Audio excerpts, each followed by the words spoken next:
Hi friends, welcome to my channel. నేను మీ సుజాత. ఈరోజు ఏంటంటే ఆలు అండ్ చపాతీ అనమాట. టేస్ట్ అయితే చాలా బాగుంటుంది. ఆలుకు ఇలా పీల్ తీసేసి మొత్తం చిన్న చిన్న ముక్కలుగా కట్ చేసి పెట్టుకుందాము. దానికి కావాల్సిన ఇంగ్రీడియంట్స్ అనమాట: ఆలు, ఆనియన్ అండ్ టమోటా, ఆయిల్, ఎండుమిర్చి, కరివేపాకు, కొత్తిమీర, ఆవాలు అండ్ జీలకర్ర, అల్లం వెల్లుల్లి, ఉప్పు, కారం, పసుపు, ధనియా పౌడర్ అనమాట. ఇప్పుడు అల్లం ఒక చిన్న ముక్క వేసేసుకొని అలాగే వెల్లుల్లి వేసేసుకొని బాగా కచ్చాపచ్చగా దంచేసుకుందాము. ఈ మాత్రం దంచుకుంటే సరిపోతుంది. చూడండి, ఇలా దంచేసుకోవాలి. ఇప్పుడు స్టవ్ ఆన్ చేసి ఒక బాండి పెట్టేసుకుందాం. బాండి హీట్ ఎక్కుతానే ఆయిల్ వేసేసుకోవాలి. ఇప్పుడు మనం దీంట్లోకి ఆవాలు, ఉద్దిబ్యాళ్ళు, కొద్దిగా అంతా జీలకర్ర వేసేసుకుందాం. ఈ మూడు అట్లా వేపేసుకున్న తర్వాత ఆనియన్ వేసేద్దామండి. ఆనియన్ అలా కలిపేసుకొని దీంట్లోకి కొద్దిగా సాల్ట్ వేసేసుకుందాం. ఆనియన్ తొందరగా వేగిపోతుంది. వేసుకొని కలిపేసుకోండి. చూడండి, ఆనియన్ ఈ కలర్ వస్తానే ఒక ఎండుమిర్చి వేసేసుకొని అలాగే కరివేపాకు వేసుకుందాం.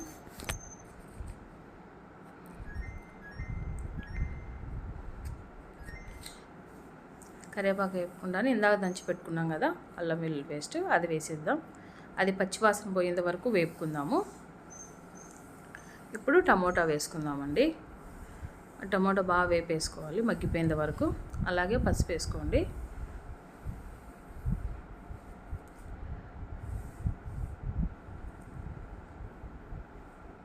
చూడండి, మగ్గిపోయింది కదా, ఆయిల్ పైకి వస్తుంది. ఇప్పుడు మనం దీంట్లోకి ధనియా పౌడరు, కారం వేసుకుందాము.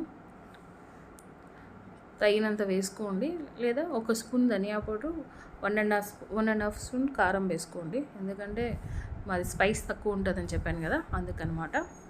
ఇది అడుగంటుకోకుండా కలుపుకోండి బాగా. ఇలా కలిపిన తర్వాత మనం ముందుగా కట్ చేసి వాష్ చేసి పెట్టిన ఆలు వేసేద్దాం దీంట్లోకి. ఇప్పుడు ఇదంతా మసాలా పట్టేలాగా కలుపుకుందాము. చూడండి, ఇదంతా బాగా ఆలుకు మసాలా పట్టింది కదా. ఒక 2 మినిట్స్ అలా చేసి మళ్ళీ కలుపుకుందాం. ఇప్పుడు ఇందాక ఏది కప్పు అయితే ఆలు వేసామో అదే కప్తో వాటర్ తీసుకోండి, సరిపోతుంది. మీకు కొద్దిగా గ్రేవీ కావాలంటే ఇంకొద్దిగా వాటర్ వేసుకోండి, ఎందుకంటే ఆలు తొందరగా ఉడికిపోతుంది కదా. ఇప్పుడు మూత పెట్టేసి అలాగే ఇప్పుడు చపాతీ పిండి తడిపేద్దాము. నేను మా ఇంట్లో 3 మెంబర్స్ తీసుకుంటున్నాను చపాతీ పిండి. దీంట్లోకి ఒక 2 స్పూన్లు ఆయిల్ వేసేసి ఉప్పు తగినంత వేసేసుకోండి. ఇప్పుడు ఇవన్నీ బాగా మిక్స్ అయ్యేలా కలుపుకోవాలి. ఈ రెండు పిండిలో బాగా కలిసిపోవాలన్నమాట. ఇప్పుడు వాటర్ వేసేసుకుందాం. ఇది కూడా చూపించాలని అనుకోవద్దు, ఎందుకంటే సాఫ్ట్గా వచ్చేకని చూపిస్తున్నాం అంతే. మాకు తెలియదా అని అంటారు. సాఫ్ట్గా ఎలా వస్తుంది అనేది చిన్న చిట్కా అంతే. ఇప్పుడు పిండి అంతా తడిపిన తర్వాత ఇలా ఆయిల్ అంతా పట్టించేసి బాగా ఒత్తేయాలన్నమాట దీన్ని. ఇప్పుడు అలా పెట్టేసి ఒక 5-10 మినిట్స్ అలా వదిలేయండి. ఆలోపు ఆలు కర్రీ చూద్దాము. చూడండి, హాఫ్ వరకు కుక్ అయిపోయింది. ఇప్పుడు మనం కొత్తిమీర వేసేసుకుందాం దీంట్లోకి. వేసేసుకొని ఇంకొక 5 మినిట్స్ పెట్టేస్తే అయిపోతుంది, దగ్గర పడిపోతుంది గ్రేవీ. ఒక 5 మినిట్స్ అలా పెట్టేద్దాము. ఇప్పుడు మళ్ళీ మూత పెట్టి చూడండి, ఆయిల్ అంతా పైకి వచ్చేసింది. గ్రేవీ కూడా బాగా దగ్గర పడింది. బాగా ఆలు కూడా బాగా కుక్ అయిపోయింది అనమాట. ఇప్పుడు మనం చపాతీ చేసేసుకుందాం.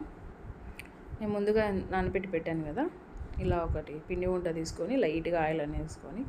నాకు పిండితో చేయడం రాదండి, నాకు ఇలా ఆయిల్తో చేయడం వచ్చు. చాలా పెద్దగా చేస్తాను చపాతీ కూడా. ఒక 2 తింటే ఫుల్ అయిపోతుంది. చిన్న 2 తినే వాళ్ళకైతే ఒక్కటి సరిపోతుంది, కానీ చాలా సాఫ్ట్ ఉంటుంది చపాతీ. పెనం హీట్ ఎక్కిన తర్వాత దానిపైన వేసేసుకొని 2 వైపులా అటు ఇటు చూసుకొని కాల్చుకోవడమే. ఆయిల్ లేకుండానే వేసుకోవచ్చు, ఆయిల్తోనే కాల్చుకోవచ్చు, ఎలా అయినా సాఫ్ట్గా ఉంటుంది. చూడండి, బబుల్స్ వస్తున్నాయి కదా. ఇప్పుడు లైట్గా అట్లా ఆయిల్ అనుకోండి, ఎక్కువ అవసరం లేదు, జస్ట్ లైట్గా అంటే సరిపోతుంది. ప్లీజ్ అండి నా ఛానల్ లైక్ చేసి సపోర్ట్ చేయండి. నా ఛానల్ సబ్స్క్రైబ్ చేసుకొని బెల్ ఐకాన్ క్లిక్ చేయండి. ప్లీజ్ సపోర్ట్ మీ. ఇలా కాల్ చేసుకోండి టర్న్ చేసుకుంటూ. చూడండి ఎంత కలర్ఫుల్గా ఉందో చపాతి. చాలా సాఫ్ట్ ఉంటుంది. మార్నింగ్ కూడా అలాగే ఉంటుందండి. కావాలంటే మీరంతా ఒకసారి ట్రై చేయండి. అయిపోయింది, చపాతి రెడీ. అలాగే ఆలూ కర్రీ కూడా ఫుల్ రెడీ అయిపోయింది. ఈ రెండు కాంబినేషన్ వెరీ సూపర్ అంటే సూపర్. థ్యాంక్ యూ అండి.